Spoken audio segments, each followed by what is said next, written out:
These are Marcel's cherries. It's totally off topic. Larry Maki joins us. And now Marcel's gonna run over and get, this is like a fake set of little cherries. Look at how beautiful that is. They're just gorgeous. These are from Marcel's tree, Larry. And I'm going over with my daughter tonight and we're picking more of these and then we're gonna make a pie because that's what summer's all about. I know, but you know, it's amazing. They taste better than they look. And they look so fantastic. There you are. I can't talk. They're really good. Anyways, how are you? You're loving the heat, hey? I am. I love Kamloops. I love this city. I love the weather. Once we finally got this weather back again because we've been suffering a bit. We have been suffering. June is a suffering month for weather lovers. It can be. You absolutely right. It can be. Anyways, I don't want to waste too much time talking about the weather when we have some really cool relics today. I would like to start with this little thing that the MS Society is trying to do. They have an old wheelchair from the 1800s. It's a beautiful piece. It's in absolutely fantastic condition.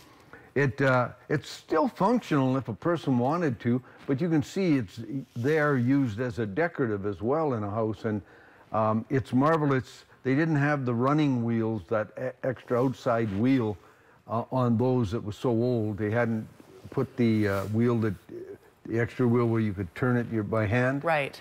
So they've got just the single spoked wheel. It's beautiful. That was one of the first ones. You can see the platform where you put the seats. It's got the very small wheels on the back as well. And so what are they doing with this? They're selling it. Now they're looking for $400 from someone.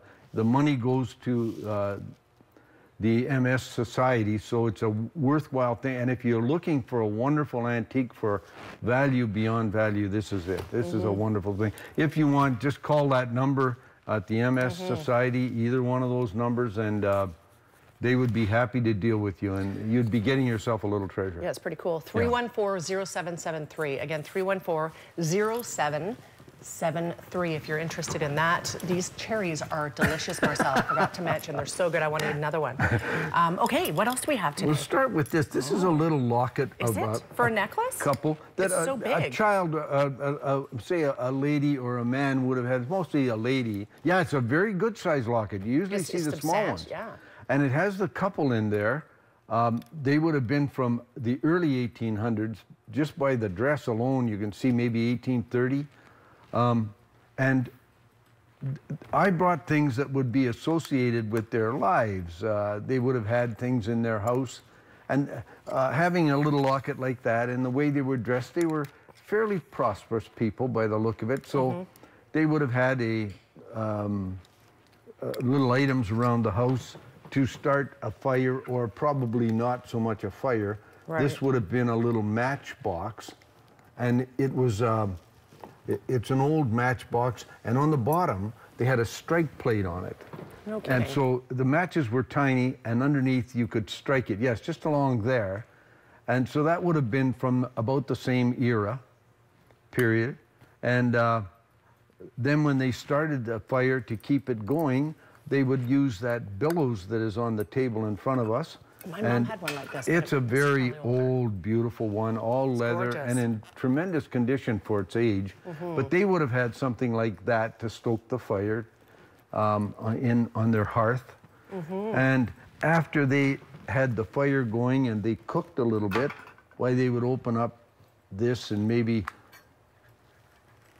use these two little pretty things.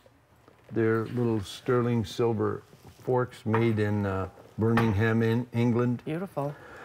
And they're in their original case, and they could use those as condiment forks or whatever. And they would have been on the table. And then after their dinner, they would sit down and read. Now, I don't think they would necessarily pull these out every time because they're awfully small. But they're a volume of 3 books. They're super cute. Now, and they are so collectible and so cute. 1822, and they're in marvelous shape. Yes. And they've put an inscription on the inside that you can read, which is always fun to see on these things.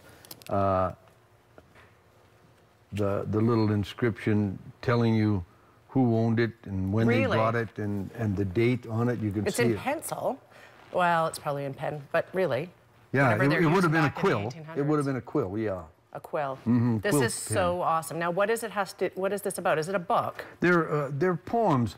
One thing's interesting about books is that before a novel was really written, I think it was Sir Walter Scott wrote the first novel as we know them today. Before them, the books that came out were missives. Someone would write a letter to someone, and they would publish that, and then the other person would write the letter back in response, and they would publish that. So it was a book of these letters back and forth, and those what were books were, and they would tell a story that way. Sure. But then Sir Walter Scott actually wrote a novel the way we know them today, and it was the first one, and it changed. Is that right? Yes. I didn't know that's how books started. It's an amazing thing to read. Yeah. Very interesting. Yeah. These are great. Where did you pick all this stuff up?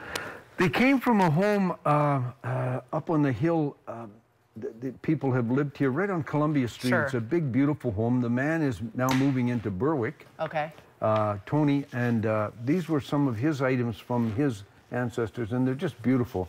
He's got some fantastic clocks and just wonderful things in his house. We love it when you share your stories with us, Larry. Thank you Some very, great very stuff here much. today. Thank you for being here. Not at all. My pleasure. If you would like to get a hold of Larry, sometimes people email me and say, I need that Larry guy's email address. So there it is on the screen, lmaki@telus.net. I'm going to eat a cherry. We'll be back in 2. Stay with us.